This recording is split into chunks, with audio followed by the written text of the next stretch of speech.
I am Alyssa Carter. My husband threw me out when I was sick, never knowing I owned a powerful business empire. I stayed silent, took control legally, revealed my true identity to the world with strength and dignity. Before we begin, don't forget to subscribe. Get ready for real emotional and thrilling stories from Black adults that will keep you hooked till the end. My name is Alyssa Carter. That night, my body was burning with fever, the kind that makes the world tilt and blur at the edges. The house felt too bright, too loud, every sound scraping against my nerves. I remember gripping the edge of the kitchen counter, trying to steady myself, trying to breathe through the dizziness. I thought if I could just stand still for a moment, the room would stop spinning. DIDN single quotes T. Ethan stood across from me, arms crossed, his face cold and unfamiliar, like I was looking at a stranger wearing my husband's skin. The man I had shared a bed with for years now looked at me with irritation, not concern. Not worry. Just impatience. You're useless, Alyssa, he said flatly. A burden. The words landed harder than the fever ever could. I opened my mouth to speak, but my throat was dry, my voice trapped somewhere between shock and exhaustion. I wanted to tell him I was sick, that I needed help, that this wasn't the time, but he didn't want explanations. He had already decided my value, and in his eyes, it was nothing. He grabbed my bag from the hallway closet, the one I used for short trips, and threw it toward the door. It hit the wall with a dull thud and slid to the floor. I flinched, not from fear, but from the realization that he had planned this. This wasn't a moment of anger. This was preparation. Divorce papers fluttered down next, landing near my feet like fallen leaves. Sign them and go, he said. I'm done carrying you. I stared at the papers, my vision swimming. The legal language felt surreal, like it belonged to someone else's life. A different woman. Someone stronger.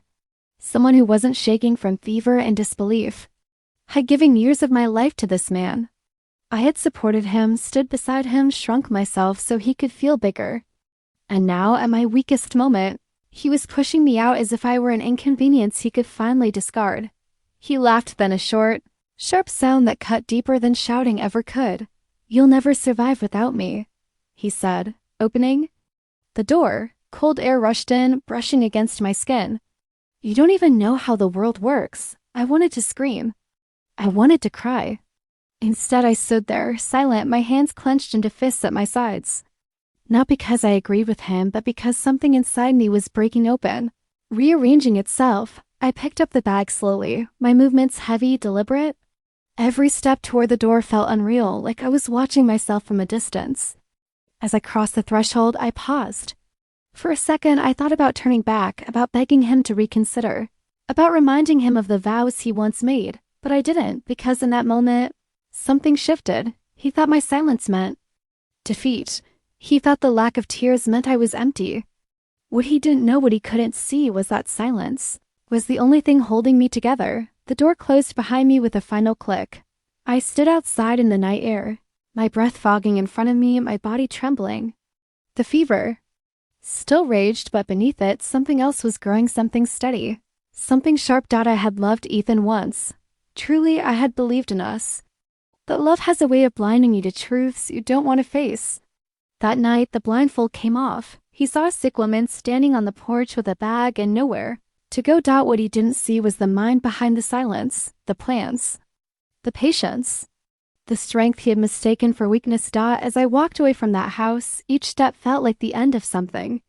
And it was, but it was also the beginning. That night didn't destroy me. It woke me up. Asterisk. Ethan always believed I was simple, not simple as in kind or calm, but simple as in small. Dependent. The type of woman who needed permission before making decisions, who waited for approval, who lived inside the boundaries a man drew for her. He liked that version of me. Or rather, he liked believing that version was all I could ever be. I let him believe it. While he talked about his career at dinner parties, I smiled politely. While he explained the world to me in that patronizing tone, I nodded.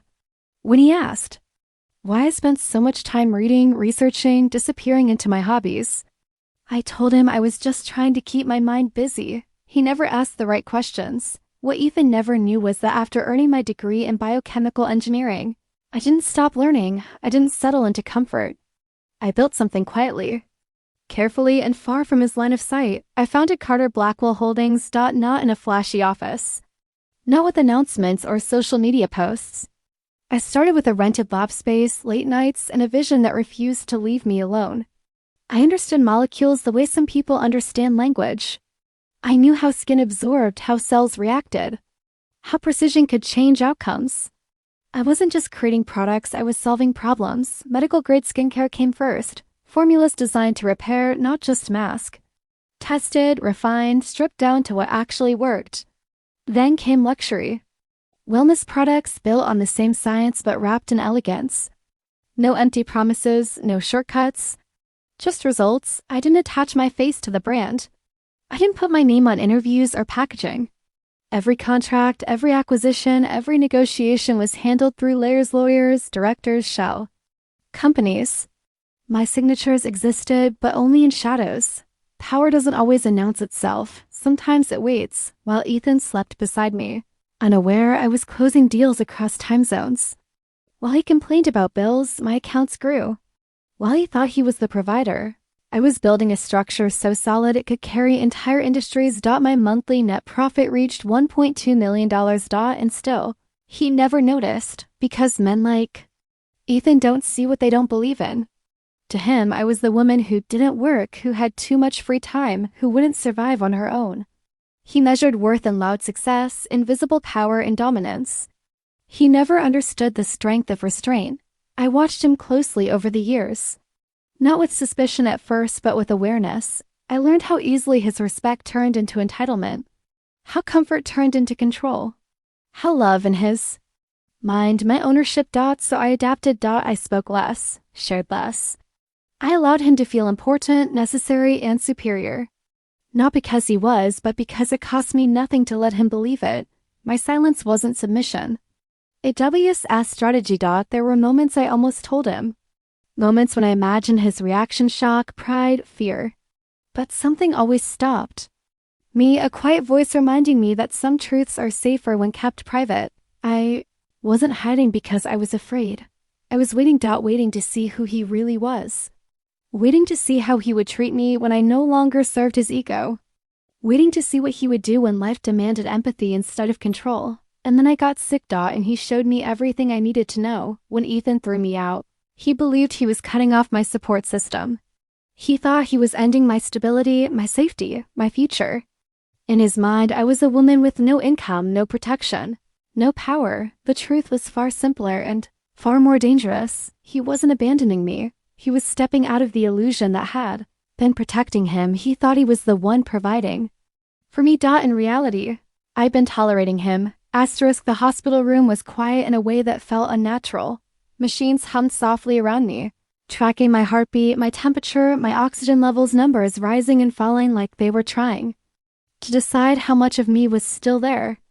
The lights above were too white, too clean, exposing every weakness I didn't have the energy to hide. I lay there alone, not abandoned, alone by choice. The fever had finally begun to break, leaving behind a heavy, aching clarity. My body was exhausted, but my mind was sharp. Sharper than it had been in days. Pain as a way of stripping away distractions, leaving only what matters. I reached for my phone. There was only one number I needed to call. Sophia Reynolds. My business partner, my CFO, the only person who knew every layer of what I had built and why it had been built the way it was. Sophia didn't ask unnecessary questions. She understood preparation, timing, and precision. She answered on the first ring. Alyssa, she said calmly. No panic, no pity. Are you stable? Yes, I replied. My voice was steady, even though my body wasn't. It's time. There was a brief pause on the line. No hesitation, recognition. Do you want me to proceed? She asked. I looked. Up at the ceiling, at the reflection of fluorescent light on sterile white panels. I thought about the door closing behind me. The bag on the floor. The divorce papers stare at my feet. Yes, I said. Activate Protocol Raven. She didn't ask what had happened. She didn't ask if I was sure. That was the beauty of working with someone who understood the difference between emotion and execution. I'll handle it, she said simply. Rest. The call ended. Protocol Raven wasn't revenge. It wasn't punishment. It was a contingency designed. Years ago, when I first learned that love without respect eventually turns into liability. Ethan had always liked expensive things. The house in the gated community, the luxury cars, the carefully curated image of success. What he didn't understand was how fragile that image really was. Everything he thought he owned was tied to a massive loan. The house, the cars, the investments he bragged about, all of it had been used as collateral. Years earlier, when Ethan insisted on expanding his lifestyle faster than his income allowed, I'd agreed on one condition. I handled the financial structuring. He never read the documents closely. He trusted me to take care of it. I did. The loan was legally sound, aggressively leveraged, and deliberately designed to be transferable. A safety net for me. A blind spot for him. And now that loan no longer belonged to the original lender. We had already bought it, quietly, through intermediaries. At a discount. Every clause, every signature, every obligation now pointed back to Carter Blackwell Holdings. Legally, silently. Perfectly. From the hospital bed, I watched the first domino fall. Sophia moved fast. Notices were sent, banks were contacted. Legal teams activated provisions that had been dormant, waiting. The process didn't require confrontation. It didn't need explanations. It only needed compliance. Ethan still thought he had control. He still believed the house was his sanctuary, the cars his status, the accounts his safety net.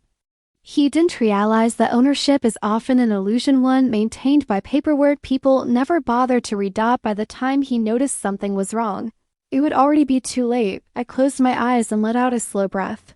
This wasn't anger driving me. It wasn't bitterness or a desire to humiliate him. What I felt was clarity. A clean line drawn between who I'd been and who I was now. I had given Ethan opportunities to treat me with dignity. He had chosen cruelty instead. Protocol Raven existed for moments like this, not to destroy but to protect. To ensure that no one who underestimated me could ever harm me again. Outside the hospital room, the world kept moving. Deals were signed. Assets shifted. Power changed hands without a single headline, and inside that quiet room, a woman everyone thought was broken made one phone call and took everything back. Not with noise, not with chaos. But with precision. Asterisk 3 days later, the Cuman's lid fall began. I wasn't there to witness it in person. I didn't need to be. Some moments are more powerful when observed from a distance, when emotion can't interfere with accuracy. I was in a private recovery clinic surrounded by quiet efficiency and discretion. The kind of place where names aren't spoken loudly and privacy is treated like currency. My body was healing, slowly reclaiming its strength. My mind, however, was already several steps ahead. That morning, Sophia sent me a single message. It started. Ethan's first sign of trouble came in a place he never expected: routine. The everyday transactions he relied on to feel in control. A morning coffee, a lunch meeting, a casual swipe of a card. Declined. At first, he must have laughed it off. A system error, a temporary glitch. That's what people with unchecked confidence always assume. He tried another card. Declined again. Within hours, every one of his bank accounts was frozen. No access, no transfers. No explanations he could understand. Customer service offered scripted apologies and legal language that didn't bend to his tone or his temper. He was powerless, and for the first time, he felt it. By the time the lawyers arrived at the house, Ethan was already spiraling. I imagined him standing in the entryway, pacing, running a hand through his shirt, dialing numbers that no longer answered. The house that had once made him feel important now felt like a trap, large, echoing, unfamiliar. When the doorbell rang, he answered it with arrogance still clinging to him like a shield. Men in tailored suits, calm expressions, documents in hand. Legal representatives. They spoke politely, professionally, without accusation. They explained that the loan attached to the property had been called, that the collateral terms were being enforced. But he had no legal stand-in to contest the process. Ethan shouted, "This is my house." He yelled, his voice echoing off the marble floors. The response was quiet, almost apologetic. "Sir," one of them said, "it never was." That sentence changed everything. I could almost hear the silence that followed, the kind that presses. against your chest, forcing reality in whether you're ready or not. The moment when denial collapses under the weight of facts, no threats were made. No drama unfolded. Just paperwork, signatures, timelines, precision. While Ethan's world contracted, mine expanded. At the clinic, my days were structured and calm. Doctors monitored my recovery. Nutritionists adjusted my meals. Silence was encouraged. Strength was rebuilt carefully, intentionally. I walked the garden paths in the early mornings, wrapped in a light coat, breathing in cool air. Each step felt like reclaiming territory, not just physically, but mentally. I wasn't watching Ethan's downfall with satisfaction. I was watching it with detachment because this wasn't revenge. Revenge is emotional, reactive, loud. This was accounting.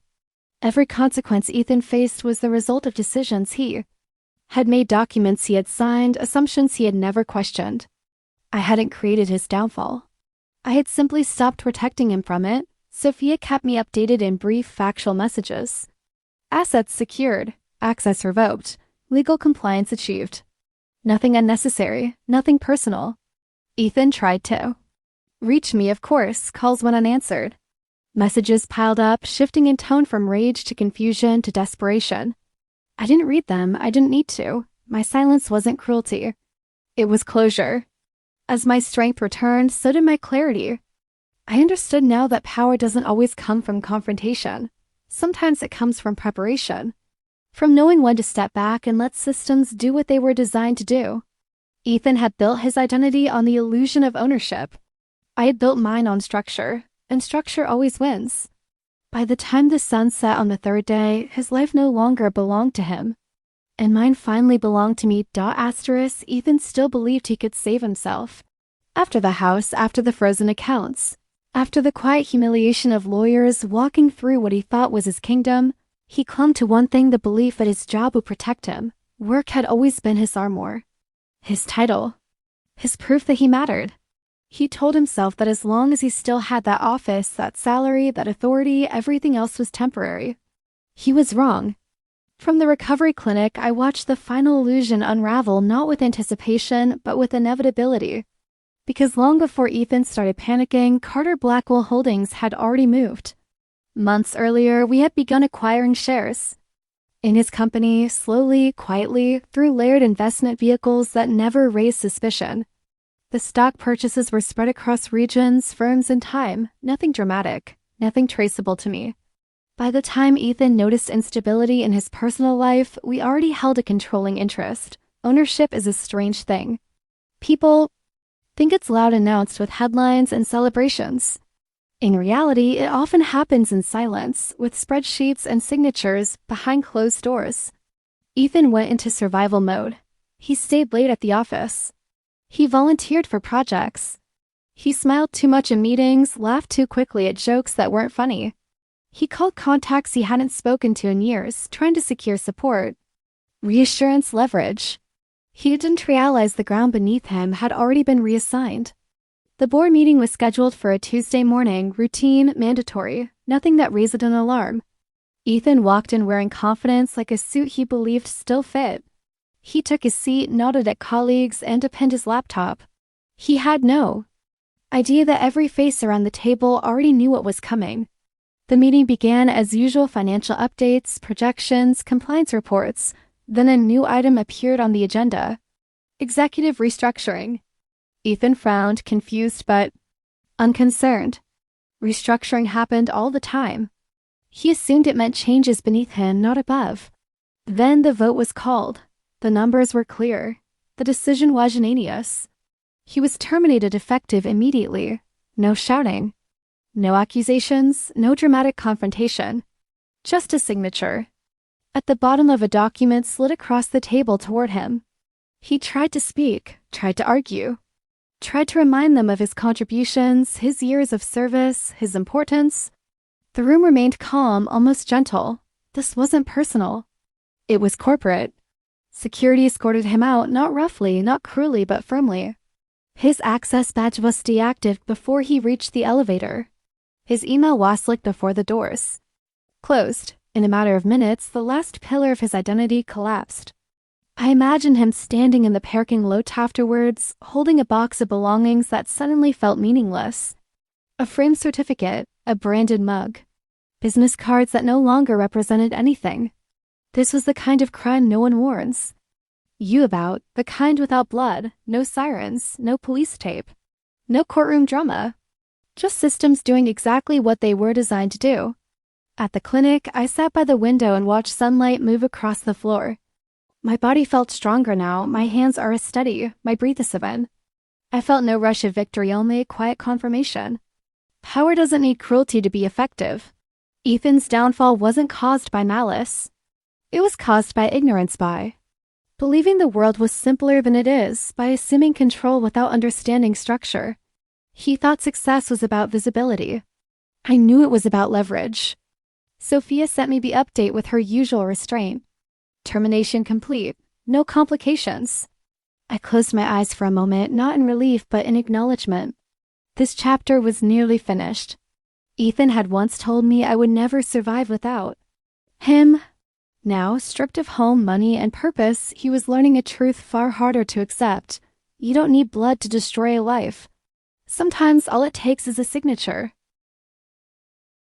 The New York Global Business Summit had always been an invitation-only event. Power gathered there quietly: CEOs, investors, policymakers, people whose decisions shifted markets without ever making headlines. I had attended before anonymously, seated in the shadows, listening more than speaking. That day was different. That day I walked onto the stage. The lights were blinding at first.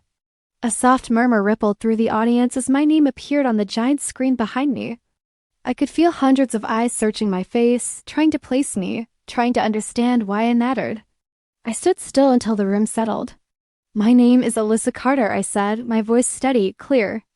I am the founder and owner of Carter Blackwell Holdings. For a moment there was silence. Then the room erupted. People stood. Applause filled the hall, loud and sustained. Some clapped out of respect, others out of surprise. A few out off the Zoom relation. Names like mine weren't supposed to appear. Out of nowhere. Power to them was predictable, familiar. I let the applause fade before continuing. For the first time, I wasn't hiding behind layers. No intermediaries, no shadows. Just truth, standing under a spotlight. As I spoke about innovation, about ethical scaling, about building systems designed to last, the screen behind me shifted. The audience gasped softly. The image wasn't dramatic. No close-ups, no narration. Just a live feed. A construction site. Men in reflective vests moved methodically, carrying equipment, following instructions. And there, slightly off-center, was Ethan. His posture was different now, shoulders slumped. Movements slower. He wore a hard hat pulled too low, hands roughened by work he had never imagined doing. Sweat lined his forehead. Dust clung to his clothes. And then he looked up. The camera caught his face in that exact moment, his eyes widening as he recognized. The screen, the crowd, the woman standing on the stage, me. The shock in his eyes was unmistakable. It was the same shock I had felt the night he threw me out, the moment when reality crashes into belief and shatters it completely. The difference was simple. I wasn't alone. Behind me stood everything I had built, every decision, every sacrifice, every silent step that led to this moment. The room wasn't laughing. No one was mocking him. They were witnessing Exons. I didn't point him out. I didn't say his name. I didn't need to. I spent years being underestimated. I continued calmly, not because I lacked ability, but because I chose silence over spectacle. The audience listened differently now, leaned in. Power doesn't always announce itself, I said. Sometimes it waits. Sometimes it watches. And sometimes it reveals itself all at once. The screen returned to my company's global footprint labs, offices, partnerships across continents. The applause came again, stronger this time, respect replacing curiosity. Somewhere in that crowd, people were reevaluating every quiet person they had ever ignored. I finished my speech without emotion in my voice, but with certainty in my words. When I stepped back from the podium, the applause followed me off stage. Backstage, I paused for a moment alone.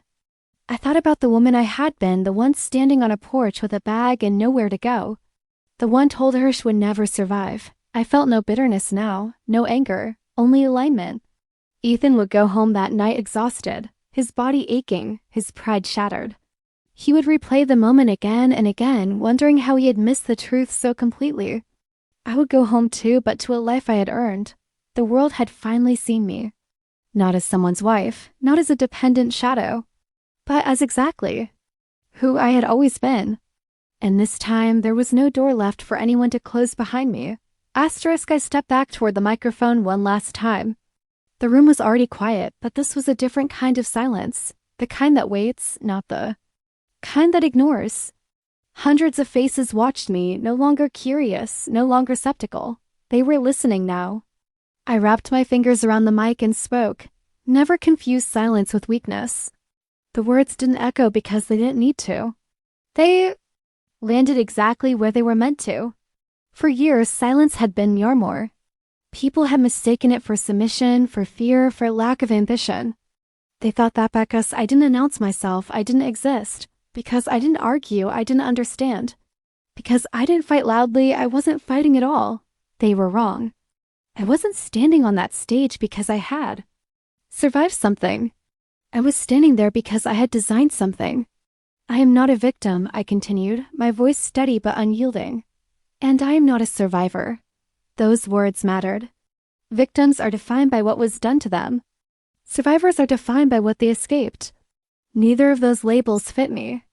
I'm an architect, I said, of my future, and of the consequences people face when they underestimate me. I let the words settle.